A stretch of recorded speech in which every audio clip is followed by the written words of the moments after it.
Latest எபிசோடுகளை விளம்பரங்களே இல்லாமல் காணுங்கள். என்ன மேடம் சொல்றீங்க? உங்களை கொலை பண்ண ரவுடிங்க வந்தாங்களா? ஆமா சந்தோஷ். ஆனா அவங்க கிட்ட இருந்து நான் தப்பிச்சு என்ன கொல்ல வந்த ரவுடிங்கள்ல ஒருத்தனை நான் புடிச்சிட்டேன். அவன் எனக்கு ஒருத்தங்க பணம் கொடுத்து உங்களை கொல்ல அனுப்புனாங்கன்னு உண்மையை சொல்லிட்டான். போச்சு போச்சு, மைதா மாவு கிட்ட ஜான்சி ஸ்ரீஜாவை போட்டு கொடுக்க போறா. யார் மேடம் உங்களை கொல்ல ஆள் அனுப்புனது?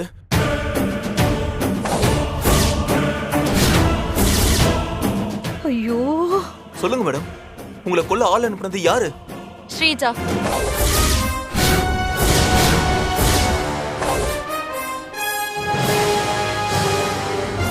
ஸ்ரீஜாவா? ஆமா சந்தோஷ், உங்க வைஃப் ஸ்ரீஜா தான் என்ன கொல்ல ஆள் அனுப்பியிருக்கா. அந்த அளவுக்கு ஸ்ரீஜாவுக்கு திமிர் ஆயிடுச்சா? நீங்க போனை வைங்க மேடம், ஸ்ரீஜாவை நான் ஒரு வழி பண்ணிட்டு வரேன். ஐயோ, ஸ்ரீஜாவை ஒரு வழி பண்ண போறானா? என்ன பண்ண போறான்னு தெரியலையே. சந்தோஷ், போனை வச்சிடாதீங்க. நான் சொல்றத முழுசா கேளுங்க. சொல்லுங்க மேடம். அந்த ஸ்ரீஜா நான் அபிக்கு உதவி பண்றேங்கிற ஒரே காரணத்துக்காக என்ன கொலை பண்ற அளவுக்கு வந்துட்டான்.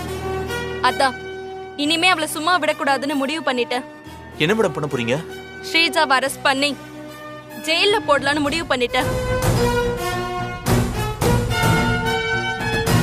Super madam. நீங்க ஸ்ரீஜாவை அரெஸ்ட் பண்ணி ஜெயில வைக்க போறேன்னு சொன்னதை கேட்டு எனக்கு ரொம்ப ஹாப்பியா இருக்கு.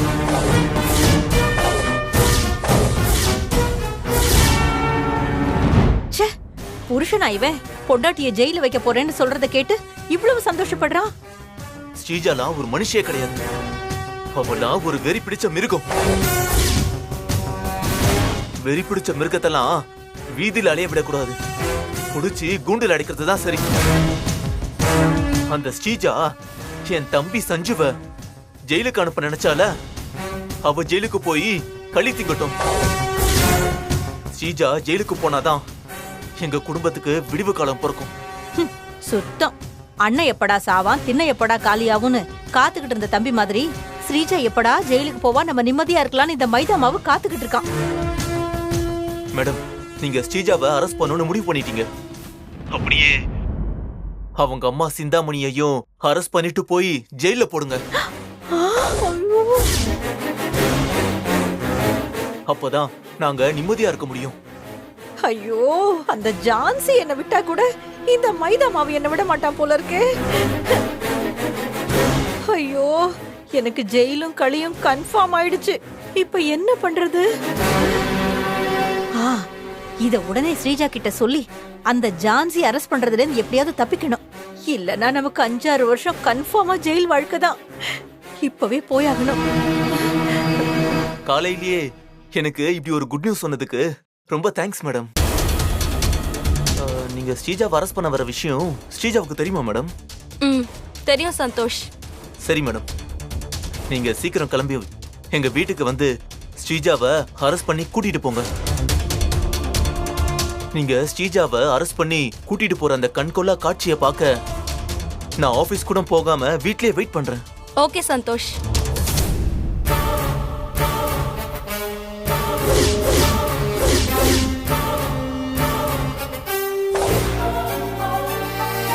ஸ்ரீஜா, அபி சஞ்சீவியா இந்த வீட்டை விட்டு வெளியே அனுப்புற. இன்னைக்கு நீ அரெஸ்ட் ஆகி இந்த வீட்டை விட்டு நீ வெளியே போற. போ, போய் வருஷ கணக்கா ஜெயில கடந்து சாவு.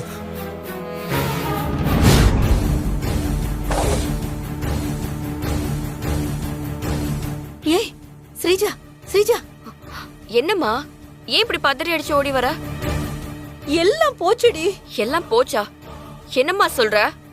ஆமா ஸ்ரீஜா, அந்த ஜான்சி நம்மள அரெஸ்ட் பண்றதுக்கு கிளம்பிட்டா போல இருக்கு.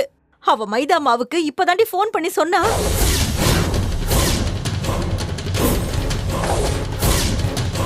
நீயும் நானும் அரெஸ்ட் ஆக போறது தெரிஞ்சு அந்த மைதா மாவு சந்தோஷத்துல அப்படியே துள்ளி குதிச்சான் தெரியுமா? அவன் வாயில இருக்கிற பல்லு 32 வெளியில தெரியற அளவுக்கு ஆனந்தமா சிரிக்கிறான் ஸ்ரீஜா. கட்டின பொண்டாட்டியும் மாமியாரும் ஜெயிலுக்கு போறாங்கங்கிற கவலை கொஞ்சம் கூட இல்லாம சந்தோஷத்துல எவ்வளவு சிரிச்சான் தெரியுமா? நம்ம ஆடின ஆட்டத்துக்கு கண்டிப்பா நம்ம ஒரு நாளைக்கு ஜெயிலுக்கு போவோம்னு தெரியும். ஆனா இவ்வளவு சீக்கிரமா நம்ம ஜெயிலுக்கு போவோங்கிறது தெரியாது, எதிர்பார்க்கவே இல்லங்கிற மாதிரி எப்படி சிரிச்சான் தெரியுமா அவன்? நீ ஜெயிலுக்கு போற நியூஸ் அவனுக்கு தெரிஞ்சதும் அவனால சந்தோஷத்தை தாங்கவே முடியலடி. ஏய், உனக்கு கொஞ்சமாவது புத்தி இருக்காடி? எவ்வளவு போலீஸ்காரைய கொல்றதுக்கு பிளான் பண்ணுவாளா? அபிய ஜெயிக்கணுங்கிற வெறியில உனக்கு புத்தியே மழுங்கிடுச்சு, உன்னை முட்டாளாக்கிடுச்சு. முறைக்காத, நிஜத்தை தான் சொன்னேன். அம்மா, அவ எவ்வளவு சந்தோஷப்பட்டாலும், அவ என்ன சாமி கும்பிட்டாலும் சரி, ஏன் அவ கும்பிடுற சாமியே நினைச்சாலும் சரி, என்ன ஜெயிலுக்கு அனுப்ப முடியாது. இந்த ஸ்ரீஜா நெருப்பு மாதிரி அழிவு சக்தியோட முழு உருவம். நான் கோவப்பட்டு ஒரு பார்வை பார்த்தேன்னு வச்சுக்கோ, அந்த காட்டையே அழிச்சு நிர்மூலமாக்கிருவேன். அந்த ஜான்சி என்ன அரெஸ்ட் பண்ண போறாளா? அம்மா, அவளா என் கால் தூசிக்கு சமம், தட்டி விட்டு போய்கிட்டே இருப்ப. ஏண்டி, சந்தோஷ் சொன்னதை கேட்டதுக்கு அப்புறம் எனக்குள்ள இருக்கிற பயம் இன்னும் அதிகமாயிடுச்சு. அந்த ஜான்சி வந்து நம்மள அரெஸ்ட் பண்றதுக்குள்ள நமக்கு முன்ஜாமீன் கிடைச்சிருமாடி? மா,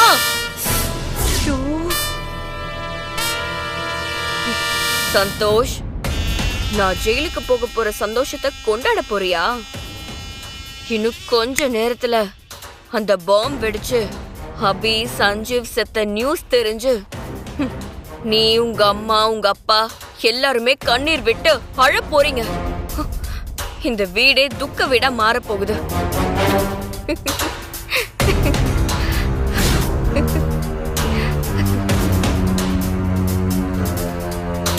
இவ மறுபடியும் சிரிக்க ஆரம்பிச்சிட்டாளா? இன்னைக்கு என்ன நடக்க போகுதுன்னு தெரியலையே, ரொம்ப பயமா இருக்கே.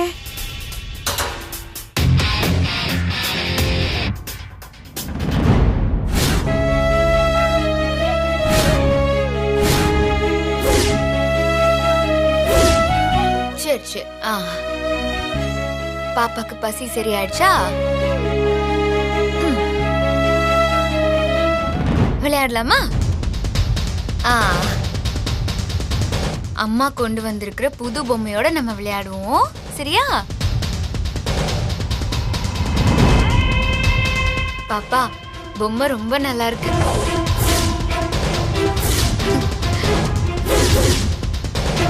இந்த பொம்மைய பார்த்தா பேட்டரியில வேலை செய்யற பொம்மை மாதிரி தெரியுது. ஸ்விட்ச் போட்டா பாடும் போல.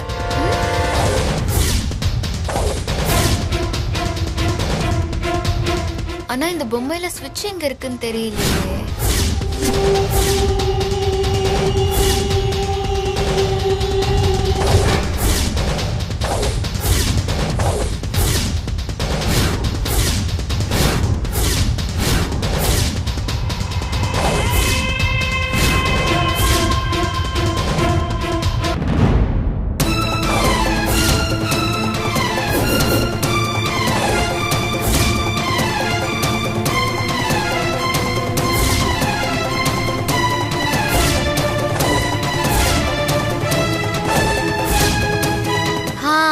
இதோ இங்க இருக்கு பாப்பா ஸ்விட்ச். ஸ்விட்ச் ஆன் பண்ணலாமா?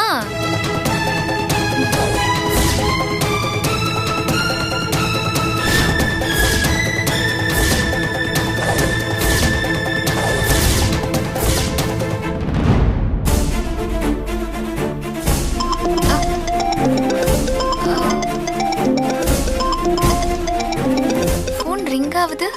வர்மா கால் பண்றாரு. Hello sir. Good morning Abhi. Good morning sir.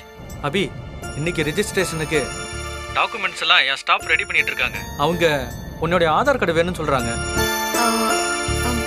சரிங்க சார், நான் ரெஜிஸ்டர் ஆஃபீஸ் வரும்போது எடுத்துட்டு வரேன் சார். இல்ல அபி, நீ ஆதார் கார்டெல்லாம் கொண்டு வர வேணாம், போட்டோ மட்டும் வாட்ஸ்அப்ல அனுப்புனா போதும். உங்க அக்ரிமெண்ட் டாக்குமெண்ட்ஸ்ல உங்க ஆதார் டீட்டெயில்ஸை நான் சேர்த்துருவேன். சரிங்க சார், கொஞ்சம் வெயிட் பண்ணுங்க. நான் ஆதார் கார்டை போட்டோ எடுத்து உங்களுக்கு அனுப்புறேன். ஓகே அபி.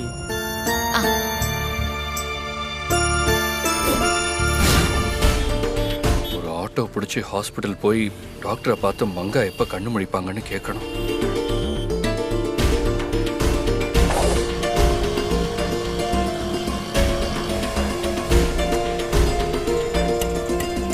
சஞ்சீவ், டாக்டர்,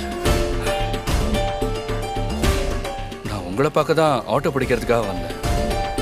ஆனா நீங்களே வந்து நின்ட்டீங்க. என்ன பார்க்க வரீங்களா? என்ன மங்கா பத்தின விஷயமா? ஆமா டாக்டர், மங்கா எப்ப கண்ணு முழிப்பாங்க? அது எங்களால சொல்ல முடியாது சஞ்சீவ். மங்கா எப்ப வேணாலும் கண்ணு முழிக்கலாம். உங்க நிலைமை எனக்கு புரியுது சஞ்சீவ். ஜான்சி மேடம் சொன்னாங்க, மங்காவுக்கு மட்டும்தான் உங்க குழந்தை இருக்கிற இடம் தெரியும்ல? ஆமா டாக்டர், இப்போதைக்கு என் குழந்தைய கண்டுபிடிக்க எனக்கு இருக்கிற ஒரே வழி மங்கா மட்டும்தான். இங்க பாருங்க, உங்க நம்பிக்கையை மட்டும் கைவிடாதீங்க. எதுவும் தப்பா நடக்காது. உங்க நம்பிக்கை பலமா இருந்தா இந்த உலகமே வந்து உங்களுக்காக உதவும். உங்க குழந்தையையும் கண்டுபிடிச்சு கொடுக்கும். இந்த உலகமே எனக்கு உதவுமா? ஆமா சஞ்சீவ், நான் டாக்டரா இருந்தாலும் சில விஷயங்களை நான் ஆழமா நம்புவேன். அதுல ஒண்ணுதான் கயாஸ் தேரி. உங்களுக்கு கயாஸ் தேரினா என்னன்னு தெரியுமா?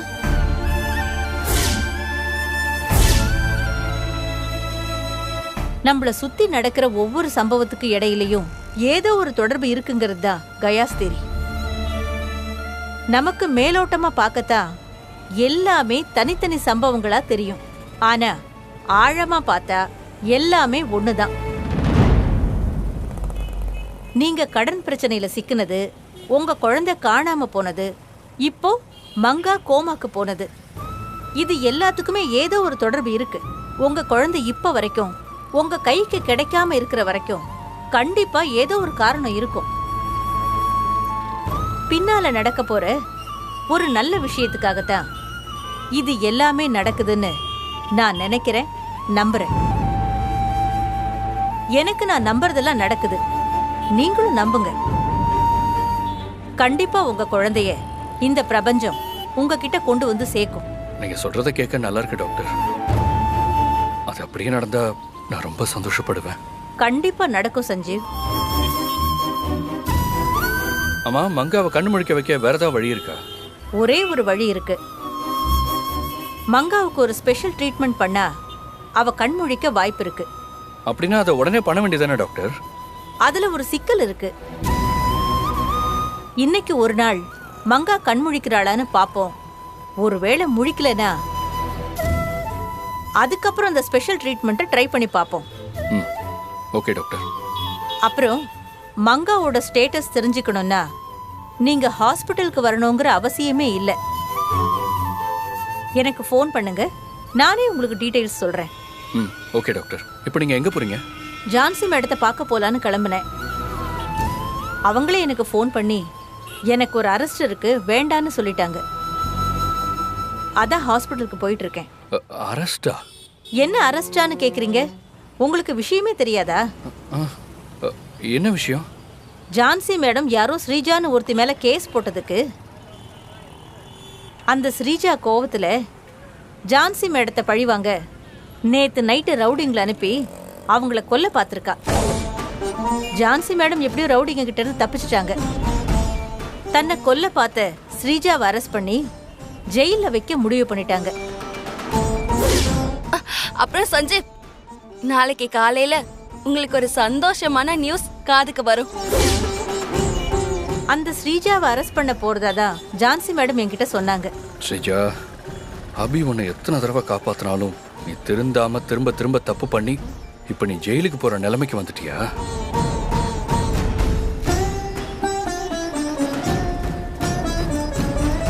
சரி சஞ்சீவ், நான் கிளம்புறேன்.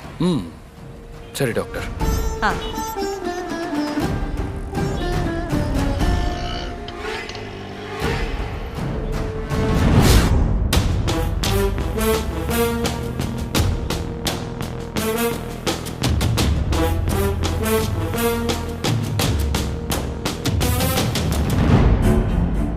புத்தி கெட்டு தப்பு பண்ணி இந்த வீட்டுல இருக்கிற ராட்சசி ஒருத்தி சிறைவாசம் போக போறதா ஜக்கம்மா சொல்றா, ஜக்கம்மா சொல்றா. அந்த குடுகுடுப்பக்காரன் சொன்ன மாதிரி எல்லாம் ஒவ்வொன்னா நடக்குதே. அவன் சொன்ன மாதிரி ஸ்ரீஜா ஜெயிலுக்கு போயிடுவாளோ? இப்ப நம்ம ஸ்ரீஜா கிட்ட ஏதாவது சொன்னா கூட அவ கேட்க போறதில்ல. ஸ்ரீஜா கூடவே நாமளும் ஜெயிலுக்கு போகாம இருக்கணும்.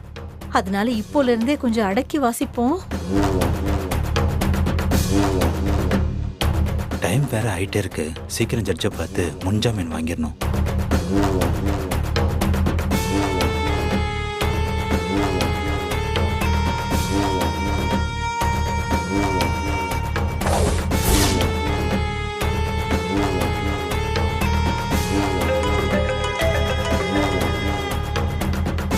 சொல்லுங்க ஸ்ரீஜா மேடம். லாயர் சார், எனக்கு முன்ஜாமீன் வாங்கிட்டீங்களா? இன்னும் இல்ல மேடம்.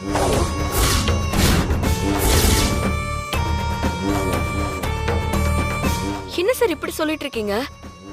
இந்நேரம் அந்த ஜான்சி என்ன அரெஸ்ட் பண்ண ரெடி ஆயிருப்பா.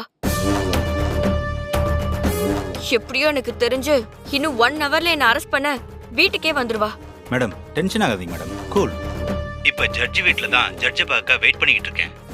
இன்னும் 5 மினிட்ஸ்ல ஜட்ஜை பார்த்து அவர்கிட்ட முன்ஜாமீன் வாங்கிடுவேன்.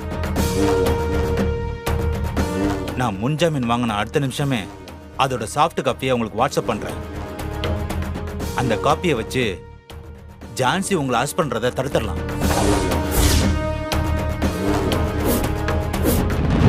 நானும் ஒரிஜினல் டாக்குமெண்டோட உங்க வீட்டுக்கு வந்துடுறேன் மேடம். அதனால நீங்க டென்ஷன் ஆகாதீங்க மேடம். ஓகே சார், நீங்க சொன்னதை கேட்டதுக்கு அப்புறம் தான் கொஞ்சம் எனக்கு ரிலாக்ஸ்டா இருக்கு. நீங்க ஜட்ஜை பார்த்துட்டு முன்ஜாமீனை வாங்கிட்டு உடனே எனக்கு கால் பண்ணுங்க. கண்டிப்பா கால் பண்றேன் மேடம். ஜட்ஜு கிட்ட ஜாமீன் வாங்கிட்டு தான் நினைச்சு நீங்க ரிலாக்ஸா இருங்க மேடம்.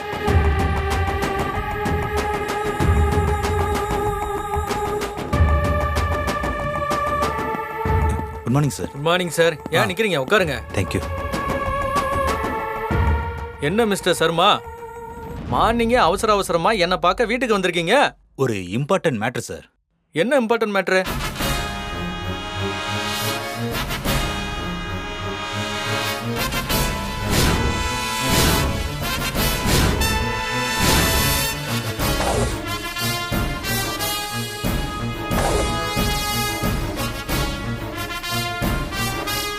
இதான் சார் விஷயம். என் கிளைண்ட் ஒருத்தவங்களுக்கு ஜாமீன் வாங்கணும். நீங்க சொன்ன ஸ்ரீஜா மேல கேஸ் ஏதாவது ஃபைல் ஆயிருக்கா? அவங்க அரெஸ்ட் ஆயிருக்காங்களா? No sir. இன்ஸ்பெக்டர் கிட்ட கொஞ்சம் கோவமா பேசிட்டாங்க சார். அவ்வளவுதான் சார். மத்த கேஸ்னா பரவாயில்ல, போலீஸ் இன்ஸ்பெக்டரு இந்த கேஸ்ல இன்வால்வ் ஆகுறாங்களே. இந்த கேஸ்ல ஜாமீன் கொடுக்க கொஞ்சம் யோசனையா தான் இருக்கு. சார் அப்படிலாம் சொல்லாதீங்க சார். நான் உங்களை நம்பி தான் வந்திருக்கேன். நீங்க தான் என் கிளைண்ட்டுக்கு ஹெல்ப் பண்ணணும் சார். அவங்க ஒன்றும் கிரிமினல்லாம் இல்லை சார்.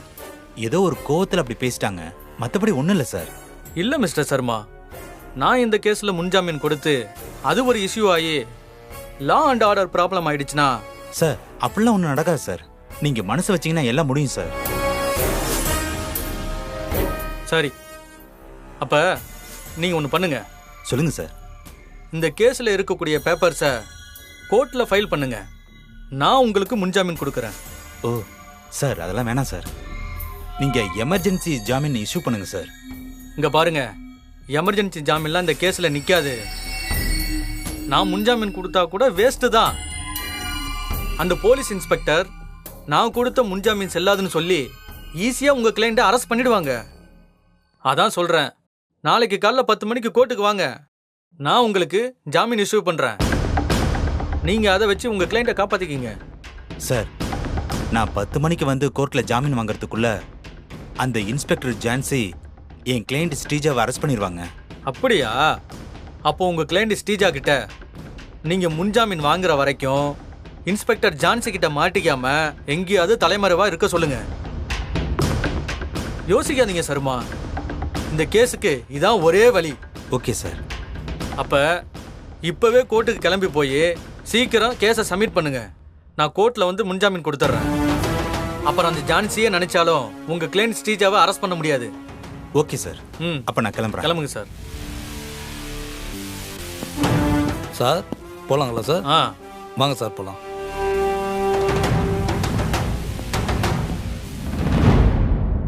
சந்தோஷ்க்கு ஃபோன் பண்ணி ஆதார் கார்டை போட்டோ எடுத்து அனுப்ப சொல்லலாம்.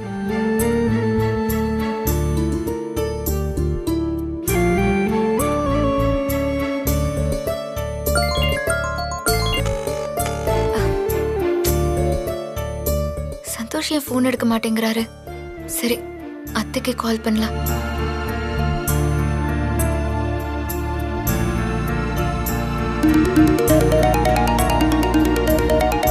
அபி கூப்பிடுறா. சொல்ல அபி. அத்தை, நீங்க எனக்கு ஒரு ஹெல்ப் பண்ணணும். அடிச்சனா பாத்துக்கோ. Help ஆம்ல help. என்ன பண்ணணும்னு சொல்லு, பண்றேன். அத்தை, வர்மா கூட நானும் சஞ்சுவும் இன்னைக்கு அக்ரிமெண்ட்டை சைன் பண்ண போறோம்ல? ஆமா. அந்த அக்ரிமெண்ட் டீடைல்ல என் ஆதார் கார்டையும் சேர்க்கணுமா? அதுக்காக வர்மா ஆதார் கார்டு கேட்டு ஃபோன் பண்ணாரு. என் ஆதார் கார்டு நம்ம வீட்ல தான் இருக்கு. அதான் நீங்க கொஞ்சம் அந்த ஆதார் கார்டை போட்டோ எடுத்து அனுப்ப முடியுமா? அப்படியா? நானும் மாமாவும் உங்க அக்ரிமெண்ட் நல்லபடியா முடிய காலையிலேயே கோயிலுக்கு போயிட்டு வந்தோம். இப்பதான் மாமா ஏதோ பக்கத்துல போயிட்டு வரேன்னு போனாரு. நான் வீட்டு பக்கத்துல வந்துட்டேன். ஒரு 5 நிமிஷம் வெயிட் பண்ணு. நான் வீட்டுக்கு போய் ஆதார் கார்டை போட்டோ எடுத்து அனுப்பி வைக்கிறேன். சரியா? ஓகே அத்தை, சரி.